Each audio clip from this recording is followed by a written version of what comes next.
ప్రధానంగా స్వామి మీరు గోశాల చాలా కాలంగా నడుపుతున్నారు, మీ గోప్రేమికులు కదా. అసలు గోవు యొక్క విశిష్టత ఏంటండి? అది కూడా ఒక పశువులాగా ఒక జంతువే కదా, చతుష్పాద జంతువు కదా. ఆ గోవు గురించి ఎందుకని ఇంత ప్రాధాన్యం హిందూ జైన మతాల్లో, బౌద్ధ మతాల్లో, ముఖ్యంగా హిందూ మతంలో ఎందుకు ఇంత ప్రాధాన్యాన్ని ఇచ్చారు? దాని ఆవశ్యకత ఏంటండి అసలు? గావో విశ్వస్య మాతరః. గోవు విశ్వానికే తల్లి అన్నమాట. ఈ బ్రహ్మదేవుని సృష్టిలోది కాదు గోవు. పాల సముద్రంలో కల్పవృక్షము, కామధేనువు, ఐరావతము, లక్ష్మీదేవి, చంద్రుడు, అమృతము, ఆలాహలాదులతో పాటు ఆ సముద్ర మదనం అప్పుడు వచ్చినటువంటిది అనమాట.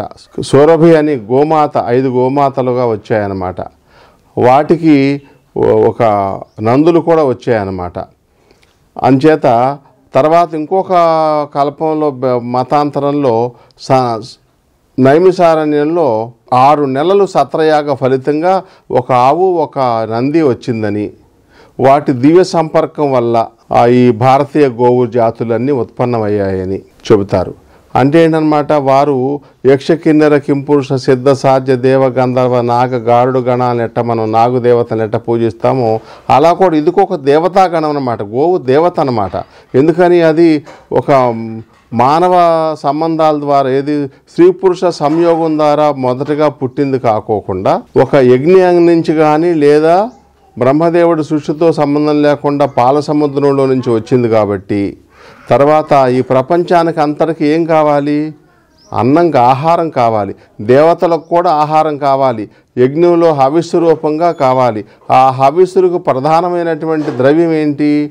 గోవు యొక్క మయంతో చేసినటువంటి పిడకలు, గోవు యొక్క పాలు, పెరుగు, వెన్న నుంచి వచ్చినటువంటి నెయ్యి, ఆ ఘృతంతో కదా ఆహుతి ఇచ్చేది. ఆ గోవు పాలతో కదా ఆ పాయసం తయారు చేసేది. ఆ పాలల్లో వేసేటువంటి పంచదార కానీ బెల్లం కానీ ఆ భూమిలో నుంచి వచ్చే చెరుకు ద్వారానే కదా. ఆ బియ్యం వేస్తే కూడా బియ్యం కూడా పంటలు భూమిలో నుంచే కదా. ఆ భూమికి సారం ఇచ్చేది ఏంటి? గోమాత యొక్క ఎరువులు అన్నమాట, వాటి వ్యర్థాల వల్ల. అంచేత ఇప్పుడులాగా రసాయనిక ఎరువులు, పిచికారీ మందులు లేని కాలంలో ఈ గో సంపద ద్వారానే, గోవు నందుల ద్వారా ఆ సేద్యం చేసుకోవటం, గోమయాన్ని తీసుకెళ్ళి వేసుకోవటం, గో పంచితంతో పిచికారీ మందులు తయారు చేసుకోవటం, ఇట్లా ప్రపంచానికి ఆధారభూతమైనటువంటిది కాబట్టి గావో విశ్వస్య మాతరః అన్నామన్నమాట. తర్వాత గోవు ఆక్సిజన్నే పీల్చుకుంటుంది, ఆక్సిజన్నే వదిలేటువంటి ప్రాణి. అది మిగతా ఏ ప్రాణుల్లో లేనటువంటి విశేషం ఉందన్నమాట. ఆ గోవును మనం అంటుకున్నప్పుడు మనలో నుంచి అనేక రకాల దోషాలన్నీ అది పీల్చివేస్తుందని చెబుతారు. ఆ గోపంచితాన్ని అనేక వ్యాధులకు ఉపయోగిస్తారనమాట. చాలామంది సైంటిస్టులు పరిశోధన చేస్తే ప్రపంచంలో ఇప్పుడు దాకా ఉన్నటువంటి అన్ని టానికుల కంటే బలమైనటువంటి పోషకాలు ఆ గో విసర్జనమించినటువంటి గోపంచితంలో ఉన్నాయి. అనేక క్యాన్సర్ వ్యాధికి, ఎయిడ్స్ వ్యాధికి, అనేక రకాల కిడ్నీ ఫెయిల్యూర్ వ్యాధులకి, తీవ్రమైన వ్యాధులకి అసలు ప్రతినిత్యం కూడా ఒక 2 నెలల వరకు తీసుకుని ఒక 10 రోజులు ఆపి మళ్ళీ తీసుకుంటూ ఉంటే రోగం అనేది దరిచేరదు. ముఖ్యంగా బౌద్ధ మత సన్యాసులు, బౌద్ధ మతాన్ని అనుసరించేవారు ఎక్కడో పారవేసిన బట్టల్ని పీలికల్ని కుట్టుకుని ధరించటం, ఏ వ్యాధి వచ్చినా గోపంచితాన్ని స్వీకరించి గోమయాన్ని పూసుకుని ఇట్లాంటి వాటి వల్లే వాళ్ళకి ఆరోగ్యాన్ని కలిగించుకునేవాళ్ళు అన్నమాట. ఆ గోవుకి ఏదైతే ఆహారం మనం నివేదన చేశామో, మీకు వివాహం కావట్లేదండి, ఒక్క 40 రోజులు రోజు ఒక 1/4 కేజీ టమాటా పండ్లు మీ సోపాన శక్తి యథాశక్తి అన్నారు. అన్ని ఉపచారాలు పూజలన్నీ అయిపోయిన తర్వాత ఉపచారాలు చేసేటప్పుడు భక్త్యోపచారాన్, శక్త్యోపచారాన్, రాజోపచారాన్ అంటారు. శక్త్యోపచారాన్ అన్నమాట. ఆ శక్త్యోపచారానికి మనకు 1/2 కేజీ టమాటాలు పెట్టచ్చు, 10 కేజీలు టమాటాలు పెట్టచ్చు. దానికి బరువు అవ్వకోకుండా దాన్ని చక్కగా మితాహారంగా దేనికైనా అవసరం కాబట్టి బెల్లం పెడితే ఒక ఫలితం. అరటిపండు పెట్టండి, ఉద్యోగం లేని వాళ్ళకి ఉద్యోగం దొరుకుతుంది. ఏది 1 పండు, అరపండు, చిన్న పండు కాకుండా ఒక 40 రోజుల్లో ఒక 6 నెలలు నియమం పెట్టుకుని రోజు ఒక 1/2 డజన్ పండ్లు, ఒక 2-3 గోవులకి రోజుకు 2 అరటిపండ్లు పెట్టండి. ఎందుకు ఉన్నత పదవులు రావో, రాజకీయ పదవులు కూడా వచ్చిన వాళ్ళు ఉన్నారు. అట్లానే వ్యాపారం కోసం, శత్రువుల కోసం దోస పండ్లు పెట్టమంటారు. ఇట్లా అనేక రకాలుగా ప్రయోజనాలు. ఏదో అనుకో చేసుకో అంటే ఎంతకాలం నుంచి చేయగలరు? ఫలితం లేనిదే ముందుకు వెళ్ళదు కదా, ఏ ధర్మమైనా సరే నిలబడదు కదా. అంచేత గోవుకి పెట్టేదంతా అది తినేటప్పుడు మన తలుచుకుని నెమర వేసేటప్పుడు ఎవరైతే మనం పెట్టామో వాళ్ళ యొక్క చెడు కర్మలన్నీ అది నెమర వేసి హరించి వేస్తుందన్నమాట. ఎవరైనా అతిథి మన ఇంట్లో గృహంలో భోంచేసినప్పుడు మన పాపాలను వాళ్ళు భక్షిస్తారంటారు. అందుకే మహాత్ములు ఎక్కడ ఎవరి చేతి వంట ఎవరింటోనూ భోంచేయరు అనమాట. వండే ఆహార సముపార్జన, ఆహారం యొక్క పచన వండటం, పచమన జీర్ణం అవ్వటం అంతా కూడా భగవన్నామంతో భగవద్భక్తితో అవ్వటం వల్ల మన మనోబుద్ధులు కూడా ప్రకాశిస్తాయి దైవత్వం వైపు. లేదా చెడుగా సంపాదించిన ఆహారం, చెడుగా వండిన ఆహారం, చెడు భావాలతో తిన్న ఆహారం. అందుకే భోంచేసేటప్పుడు భారతీయ ధర్మంలో ఎంతో పవిత్రంగా స్నానం చేసి మడిగట్టుకుని శుభ్రంగా కూర్చుని చక్కగా ఏ మాటలు మాట్లాడకుండా మౌనంగా భోంచేయాలంటారు. అసలు హిందూ ధర్మంలో ఎంత క్రూరులు ఎంత దుర్మార్గులు కూడా భోంచేసేవారిని మందలించరు, కోప్పడరు, డిస్టర్బ్ చేయరు.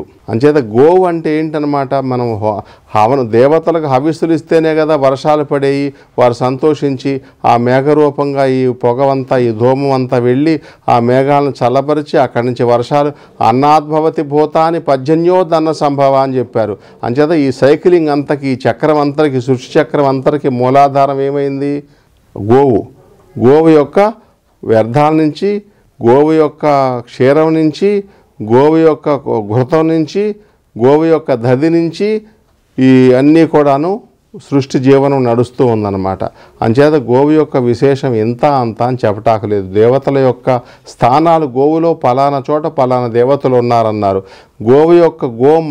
గోవు యొక్క పంచితంలో లక్ష్మీదేవి ఉందన్నారు. మీకు గంగా ఎక్కడో ఉంది, గంగ దొరకనప్పుడు ఏం చేస్తారు? గోపంచితం గంగాదేవి ఉందంట, లక్ష్మీదేవి ఉందంట గోపంచితంలో, గోవు యొక్క మూత్రంలో యూరిన్లో అనమాట. అంచేత గోమయంలో కూడా లక్ష్మి ఉందంటారు. అంతే ఆవు పేడతో అలకటం, ఆవు మూత్రంతో పానం చేయటమే కాకుండా సంప్రోక్షణ చేసుకోవటం, ఏది పితృకార్యాలప్పుడు, మంచి చెడు శుభాశుభ కార్యాలప్పుడు ఆ యొక్క చేసినందువల్ల అనేక రకాల, ఇప్పుడు మనం ఎట్లా కలరావణలు వేసుకుంటున్నాం, మన పినాయిలు ఇవన్నీ డెటాయిల్ వేసి ఎట్లా క్లీన్ చేస్తున్నాం, శానిటైజ్ చేస్తున్నారు. ఇప్పుడు కరోనా వచ్చినప్పుడు ఏం చేశారు? శానిటైజ్ చేయటం అని చెప్పి మొత్తం శానిటరీ ఇన్స్పెక్టర్స్ ఉంటారు మున్సిపాలిటీలో, ఫ్లోరిన్ అదేంటి బ్లీచింగ్ పౌడర్ చల్లటం, ఇట్లాంటివన్నీ ఇప్పుడు కొత్త ఉత్పత్తులు. పురాతన కాలంలో మంచికి చెడుకి కూడాను ఆరోగ్యప్రదాయకము, ఆనందప్రదాయకంగా ఆ గోపంచితాన్ని, గోమయాన్ని, ఈ సూక్ష్మజీవులు ఇవన్నీ నశించిపోయేదానికోసం అవన్నిటిని ఉపయోగించేవారు. వంట చెరుకుగా కూడా గోవు యొక్క మయంతో తయారు చేసుకునేవారు అన్నమాట. ఆ గోమయమైనతోనే పళ్ళు తోముకునేవాళ్ళు, ఈ పళ్ళ పొళ్ళు ఇవన్నీ లేనప్పుడు. అంచేత ఇంత అంత అని చెప్పటాకలేదు. ఈ ఆధునిక కాలంలో ఈ మిషనరీ యుగంలో అనేక రకాలుగా దాని ప్రాధాన్యాన్ని తగ్గించినప్పుడు కూడాను ఇప్పుడు మళ్ళీ తెలుసుకుంటున్నారు.